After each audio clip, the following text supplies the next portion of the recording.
Well, let me ask you a question. Yes, sir. How did you get into barbering? I was going to open this shop or a shop when I first got a record deal because my job before this was selling drugs. So I was just like, I don't want to keep that job. There wasn't anything that was going to turn out to be anything. No. But I didn't open it at first. I saw this shop on sale on the internet. I bought it sight unseen.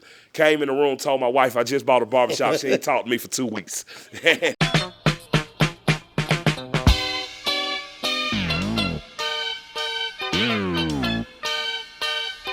Welcome to the swag shop, the shave, wash, and groom shop. And what I want, or what I tried to build here, was a place where people were free to talk as they wanted to. None of the social medias of the day affected people exactly. And you could just come look good. A lot of times when you're poor and you ain't got but 15, 20 bucks in your pocket, if you can't change your shoes, you can change your look with a haircut. Well, some people used to just come to the barbershop where we were at just to hang. Absolutely. You know, I found that politicians, pimps, and preachers, they were all the same. Exactly. They can get in the shop and talk shit all day, you know, and just hang, and that's what we were. Because I just never really been good at working for nobody. Okay. Yeah, I don't take orders too well, and then when I do, I try to get lost as soon as I get whatever work done. So I knew I couldn't work for anybody. I knew at that point in time I didn't want to totally depend on music because I didn't want to depend on music to pay my bills. Right. I wanted something else to pay my bills. So I bought this place, and we kept the shop. We kept it going, and it has since then. You know, well, my wife don't let me get the money no more. Now I pay her salary. Right. Yeah. It works like that once it works. Yeah, but it's done well for us, and what it's done more than anything is keep me connected with the community. Right. You know, right. In a real way. Mothers come here, their sons get haircuts, they get a free Hot Wheels. You know, little boys sweep the floor, they learn responsibility. Yeah. You know, old men learn to pass on good habits to young men here. So I'm very happy to now own 3. We own this one. We own one in downtown, and we are opening one in the historic West End. You're gonna have a chain of barbershops, huh? That's the goal. That's it. I can dig that. We'll see.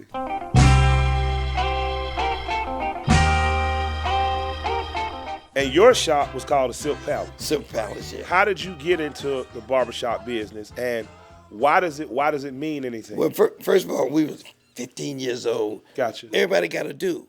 Everybody had to wave. What's a do? You know, the waves. Like you relax your hair there, you wave it. Well, it wasn't called relaxing. It was processed. Oh, you processed. Okay. It burnt like hell. Okay. You know, you straight the lie. It was right after the lie when it first got commercially. Gotcha. Acceptable. That's what we used to do here, like Sugar Ray Robinson, Nat King Cole. I know you ain't too young to remember those. I know that. You seen the pictures with the waves. Slick. Yeah. That's what we did. So you get your hair done. It only lasts about half an hour if you start dancing. You start sweating. If you make some love, it's over. You go swimming, it's over. You know, that's Sir Nose in our group. You back to that. Yeah. You know, so when we had to end up doing each other's hair. Gotcha. So one of the guys in the group learned to do it real good.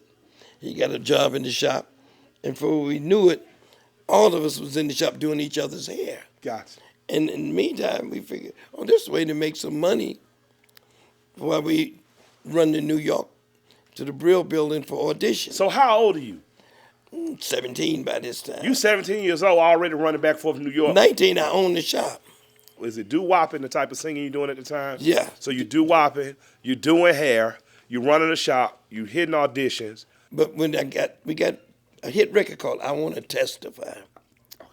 But just before we got it, I come across $1,200,000. Love just walking on me, and it's taken me. $1.2 million. In counterfeit 20s. Somebody came to the shop.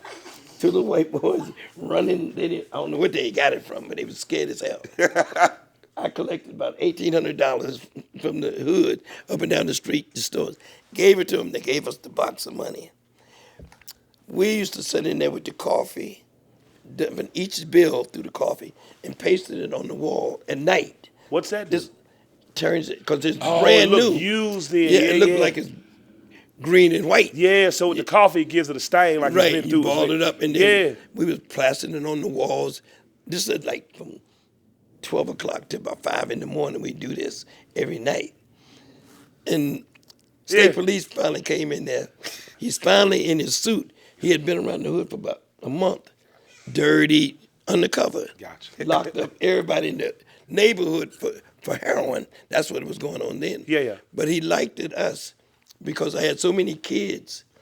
We were training as musicians in the neighborhood that they thought we were cool for the hood. He told me, he wouldn't even look at the money. The whole wall is full of 20s. He didn't even look up. He said, I like the fact that y'all take care of these kids and give them a place to hang. Yeah. He said, but if I knew anything about any funny money, he said, I would get rid of it. He said, because they own to it. I took the last $200,000 we had been doing it almost a year. Yeah. Last $200,000 we gave it away.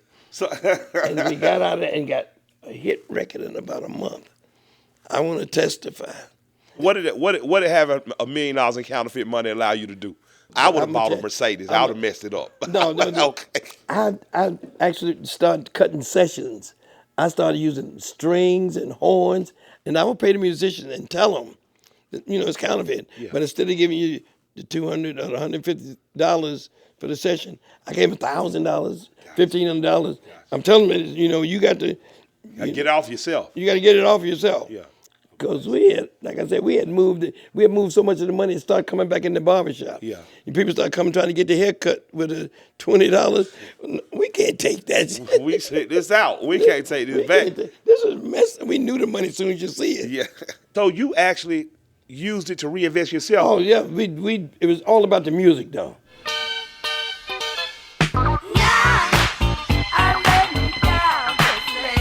So processes are still the thing. You guys are dapper. Everybody else is still dapper. Testify, even as a song, is a kind of clean, more Motown-esque type record. But at some point, hairstyle and clothing changed. Cut my hair. I had dicks and moons cut in my head. When was this? That was 69. It's on television. So within 7 years, you done went from a smooth player all the way out. Dicks and moons in your hair. Diapers, sheets, and the whole band went crazy, and people started thinking, damn, Temptation started copying us. And we left and went on the road. I left the shop with the friends in the hood. They ran the shop until they got tired. That's amazing. And we went on the road as Parliament, and a year later we changed it to Parliament and Funkadelic. Took off the ties and shirts, put on sheets and diapers. Got funky. And dropped some acid, and we was out of there.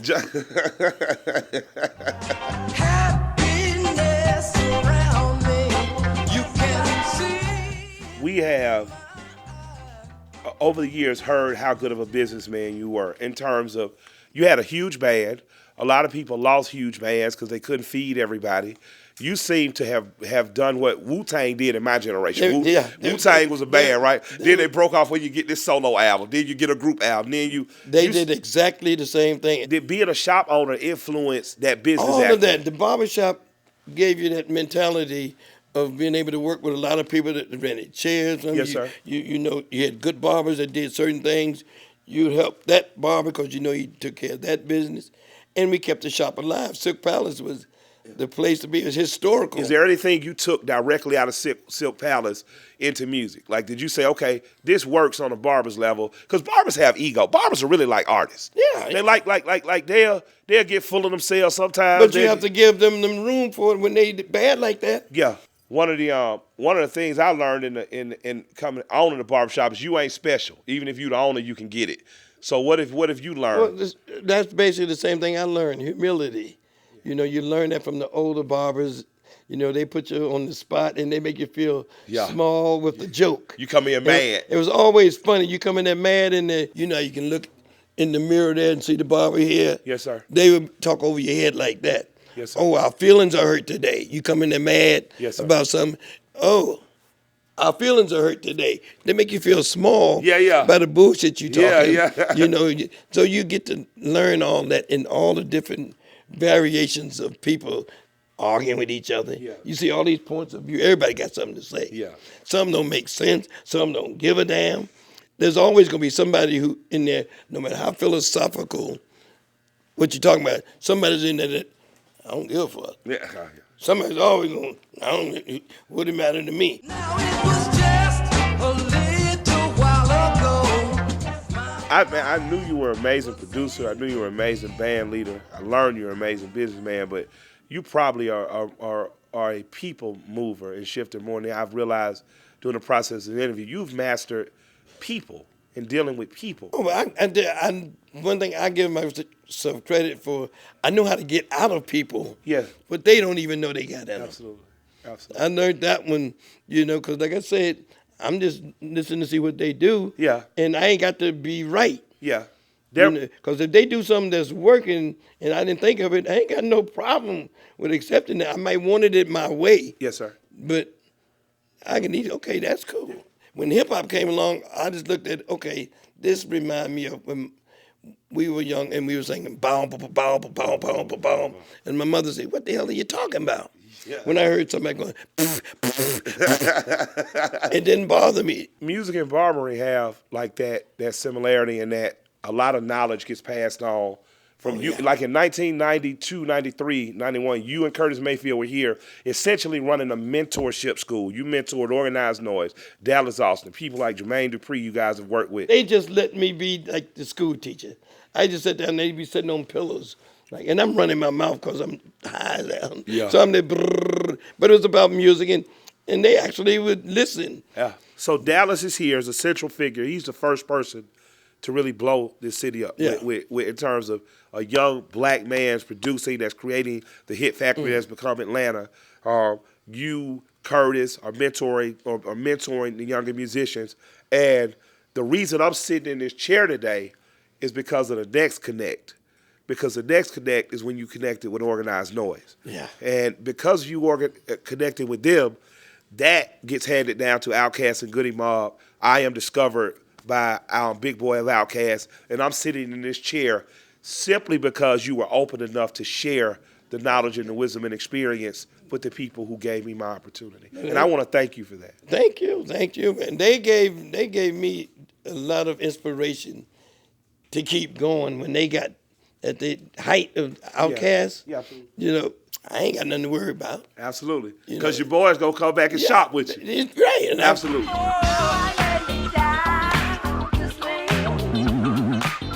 You have been as politically influential, I would argue, because I argue I don't have a problem with drug usage. And to me, politically, it's been used to hurt us more than and help us. But so, even in seeing you just talk about being free and enjoy, and then talk about drug usage from acid to marijuana, things of that nature, to me, I've always heard that as more of a political protest statement, encouraging people to be free. How does your music, is it political? How is it political? What have you avoided? And how did you sneak messages in there? I try not to be preaching. Yes, sir. I try to make it funny. You know what I'm saying? I know what's going on. I ain't trying to be no role model. You don't follow me. Gotcha. I don't want to lead nobody down no road that I ain't ready to go down myself. Yeah. And when you say free your mind and your ass will follow, that really You'll figure out what to do with that. Absolutely. You'll figure that one out for yourself. Absolutely. I ain't trying to preach it. I don't know no answers. Yeah. I just know that learning how to learn is really important. So really, getting people to question is the ultimate answer. Ultimate answer. My whole thing is to say something to make you, what is he talking about? Yes, sir. Why is he talking about that? I just throw it out there. Now, I ain't gonna, it may be true now for the next 10 years, but after 10 years, society might change, and that may be the worst thing they could have been into. Absolutely. So I ain't trying to convince nobody. I know it's a movement, but it's a movement to dance your way out of your constriction. Absolutely. Because freedom ain't about following a new rule. No. It's about being free. Learn how to learn. Absolutely. Learning how to learn. So we want to thank you for having come into the Shade Wash and Groom Shop today. Thank you for sharing your experiences as a business owner, as a band leader. And I hope it's not your last time in. It won't be, man. Y'all did a good job on my head. Yeah, you're looking good, man. Looking good and shit. I'll be back, in other words. All right. And tell Kool-Aid I'm looking for him. Macaframa Lama, we looking for you. Macaframa Lama.